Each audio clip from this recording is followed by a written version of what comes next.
Hello everyone, my name is James and I am a lecturer at Tokyo Denki University in Japan. And today I will be presenting on this topic, which is participation AF. Of course, there is a reason for this AF, which we shall look at later. And I used connected learning in a Japanese university classroom to connect them with English speakers on Reddit. So we'll look at what they did and what I did. Excuse me. So the structure of the presentation is that I'll talk about the methodology, which most of you will know already, so that should be quick. I'll talk about the materials, the things that I created, the curriculum, the worksheets. I'll talk about my mediation, so what did I actually do in the classroom? And we'll look at some results, so we'll look at some student work, and we'll look at my reflections and best practices for people that would like to use both connected learning and Reddit in the classroom. So first of all, the methodology. I have three major observations of my classroom, and these inspired the current project. So the first one is about communicative competency, and this is something in language teaching where we want students to be, functional, communicative users of a language. Now, traditionally, I was doing, speaking and listening activities within the classroom, and this is a classroom full of monolingual Japanese speakers. So the communicative activities in the class were kind of like language practice rather than authentic uses of the language with a real audience outside of the classroom. So, and additionally, I thought about how do we communicate in the 21st century. For example, I obviously speak to the people close to me, but I don't only have a local group of friends. I speak to people on the internet all the time, using text, and communication nowadays is very multimodal, so we have images and videos and text and a whole mass of things that we use to communicate via computer mediated communication. So I thought, well, how about we try and get the students using text as a form of communication in the classroom with an authentic audience. The second part here is about the use of a textbook in the class. And I was using a fairly generic textbook, and which is just that, really, just generic. So there's no real connection to the students' lives, I found, and that is there more to achieving in the classroom, more achievable than just practicing the grammar point.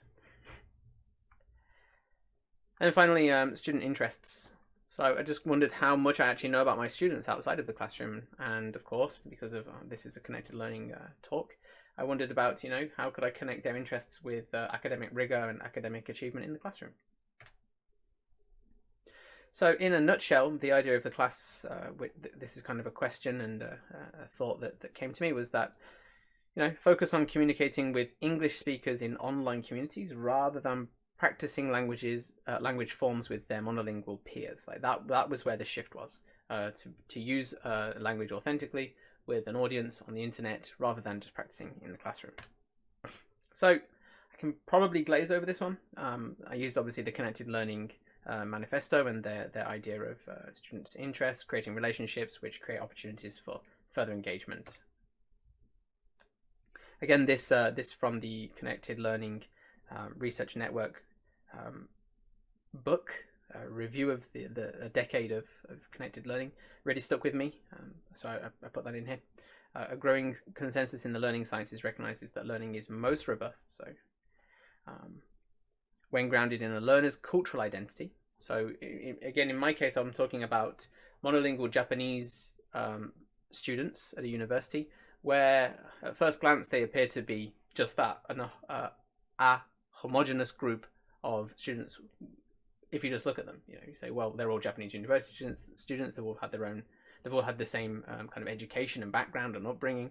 Well, no, I think that if we leverage their individual students' cultural and individual identities towards learning, then of course it fits with this quote here that as part of meaningful inquiry, supported by caring relationships and reinforced across settings, then this is obviously where good learning is going to happen. So this inspired me to start this project. Again, not only did I refer to connected learning in this project, but also something called bridging activities, which is very similar. It's very similar to connected learning. It's again, I consider it a kind of fork. If we think about GitHub and how you can fork a project into another remix, if you like. So yeah, it's a remix of multiliteracies, the pedagogy of multiliteracy. So it has very close connections with connected learning, and the framework for bridging activities is kind of a three-step process, which really appealed to me, to know that, okay, if I do these 3 steps and, you know, make some support activities and materials, then good learning will probably happen. So the idea of this was that students select texts relevant to their interests, bring them into the classroom, where they explore those texts in more detail with the help of the teacher. And finally, they create something, remix the text, use it in their own way, and participate in a community. So what did I appropriate, or what did I create for this project? Well, of course, Reddit.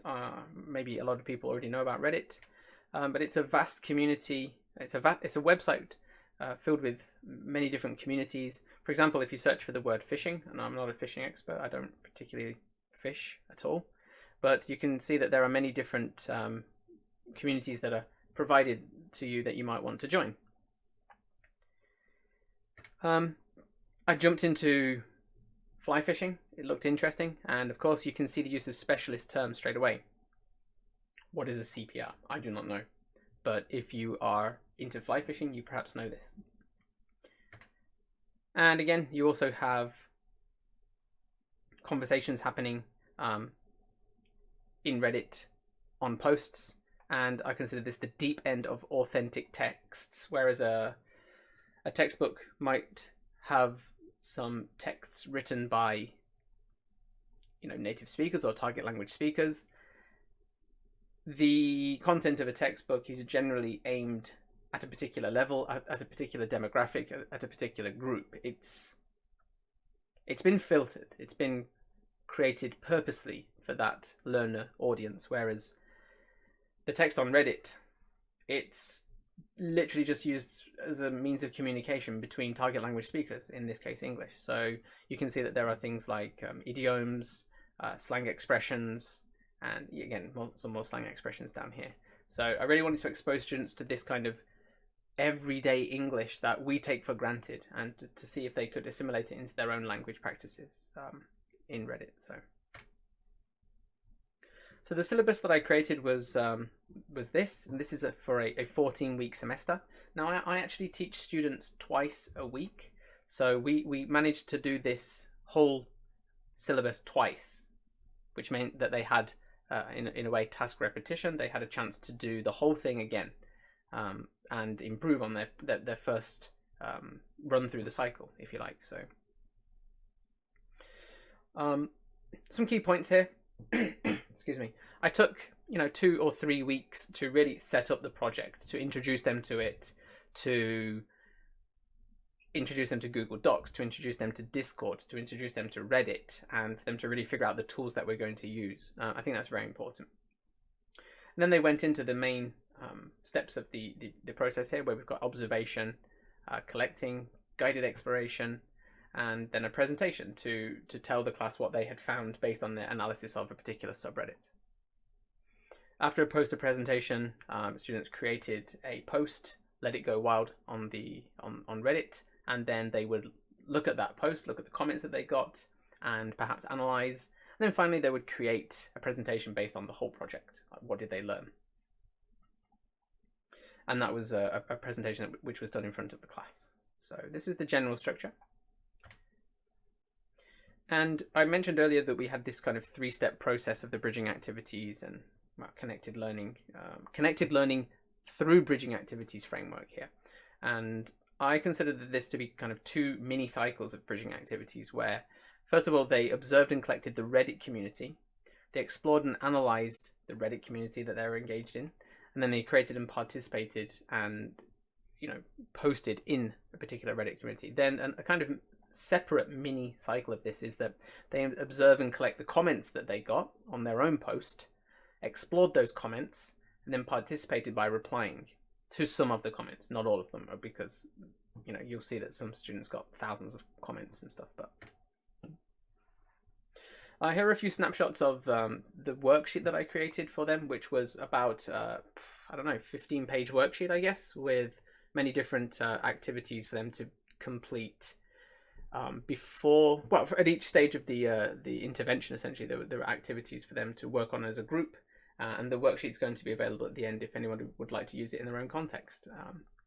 But here's an activity where students literally just collected posts and wrote a short title to remind themselves what the post was about, and then finally they would highlight a post that they wanted to look into in more detail during the analysis step. This is an activity which comes again straight from the pedagogy of multiliteracies, where students are categorizing and conceptualizing their posts that they collected in terms of the language use, the media, the theme, and their own reactions to it. In this way that they can then get a good feeling for what posts, what kind of trends exist within the community that they've joined. This is a section of the worksheet which is after listening to another group's presentation. They were asked to see what similarities existed between the subreddits or the work of the other group, because essentially I'd have two groups present to each other, and then they'd complete this activity here where they would look at similarities and differences between the presentations that they saw, essentially. Okay, I also created a spreadsheet of collected slang terms. I asked students to collect a minimum of 10 net slang terms, and this grew out of a realization that students were really focusing on this, wildly unknown language practice of slang and abbreviations, and net slang. They just did not have a concept of it, and it kept popping up again and again in their analysis attempts. So I decided to create a database of the net slang that they were looking at. We looked at some particularly overt, if you like, particularly strong examples that came up again and again, and we did a quiz. And this is in something called Quizzes, I believe. We created a quiz and tested them on their ability to understand net slang. Here's an example question, and you can see we have some cuss words in here. Now, I guess this is kind of a big part of the presentation, and that's why there's AF after participation, because this term AF came up again and again in many groups' analysis of the subreddit, i.e. The use of cuss words and abbreviations and things like this are very common on Reddit. So instead of trying to ignore it or brush it off, I made that a very specific focus of the class, where I would talk about the F word. I'd talk about how you could emphasize an adjective by putting effing before it. That's effing amazing. Like, that's very common. But look, this AF is kind of like a modern twist on it. So we've got, amazing AF or cool AF. In this case, participation AF. And then instead of, reprimanding them for looking at the F word, we then looked at, I taught them that it's very inappropriate in a lot of cases. And, you should use it very, what's the word? As little as possible, really. And we looked at other examples like the S word here. We got shit, we've got crap, we got we went down hell, heck, and we looked at the level of informality and how dirty they are, essentially.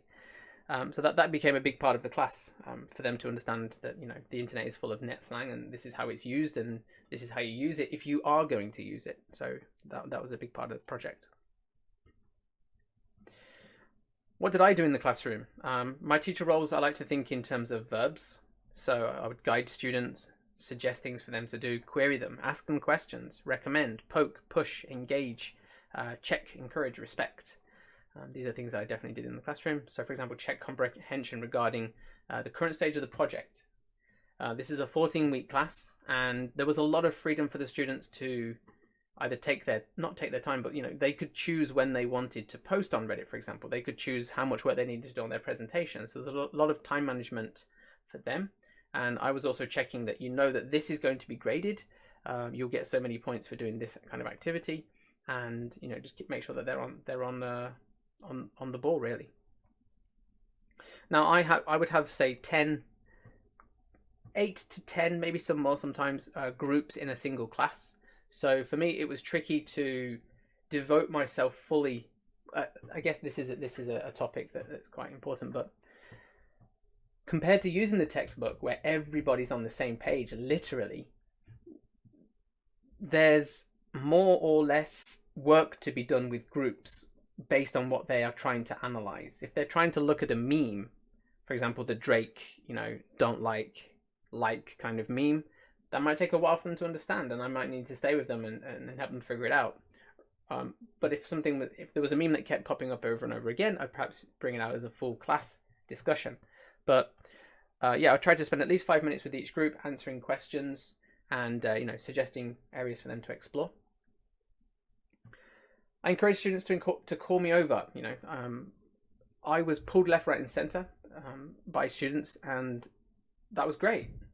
That's what I wanted. I wanted students to say, "Hey James," or "Mr. York, don't know what this means. Can you help us?" Some groups were quite timid, so I'd have to go over and enforce my teacherly role upon them. But a lot of groups would call me over and say, "Hey Mr. York, can you help us with this?"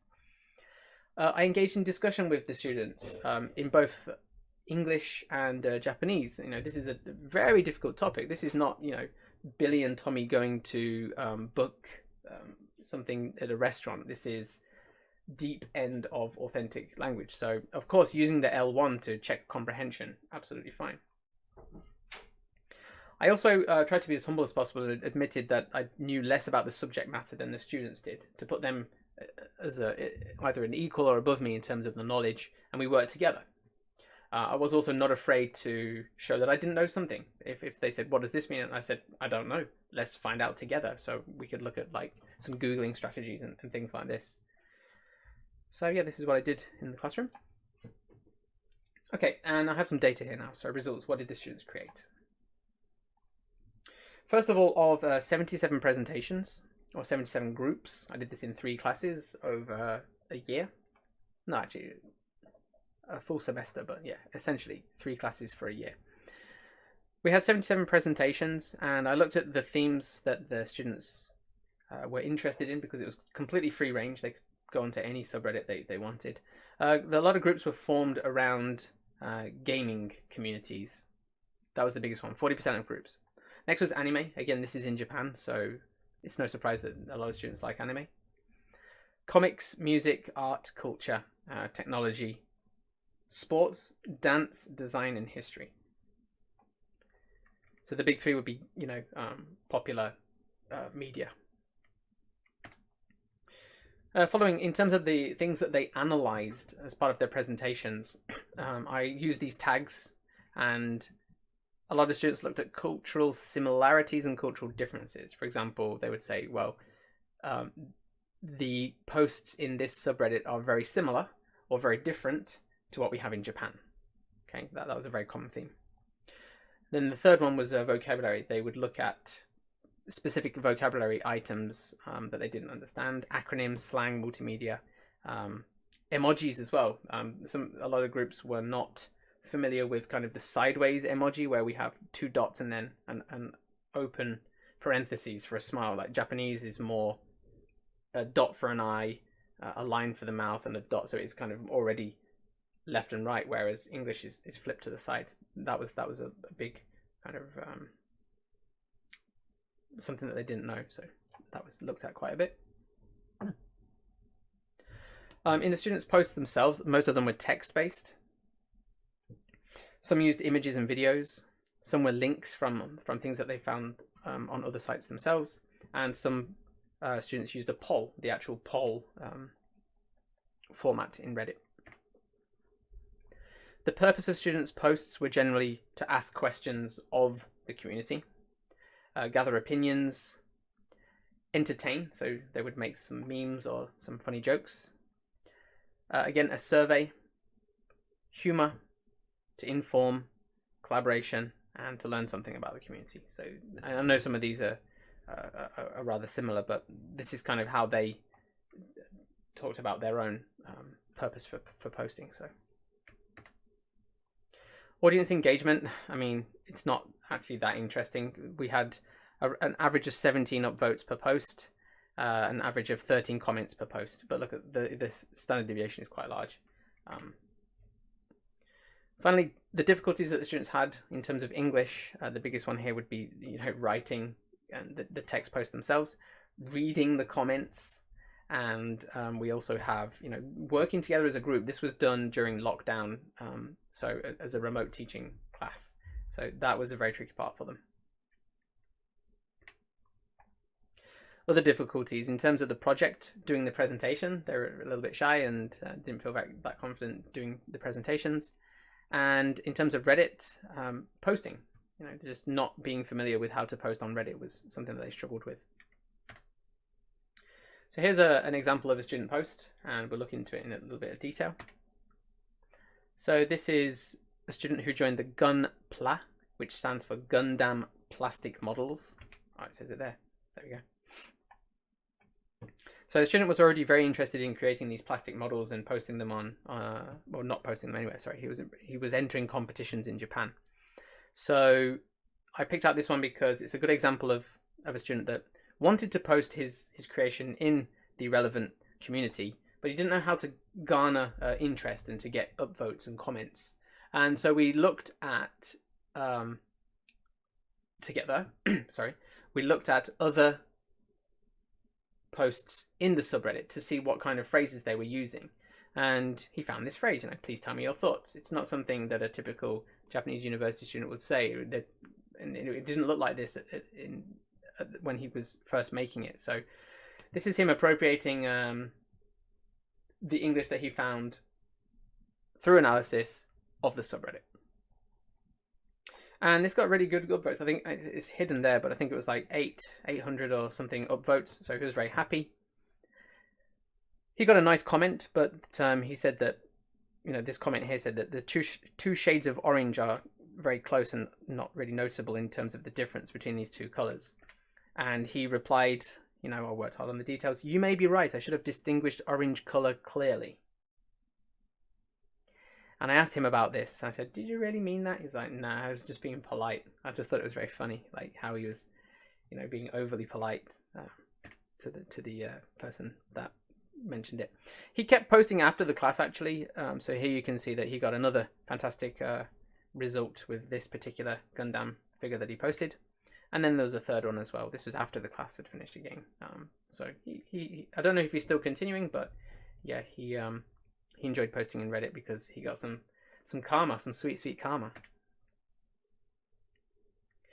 Some other projects. This is a meme post from a student in World of Warships. I don't know the game. I have no idea what this meme means at all.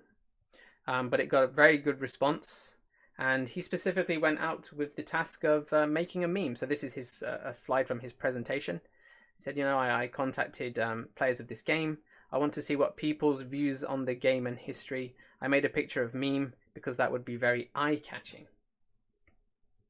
So it just shows that, some students would write 200, 300 word posts and get 5 upvotes, whereas this one student got 1.3k upvotes for a meme.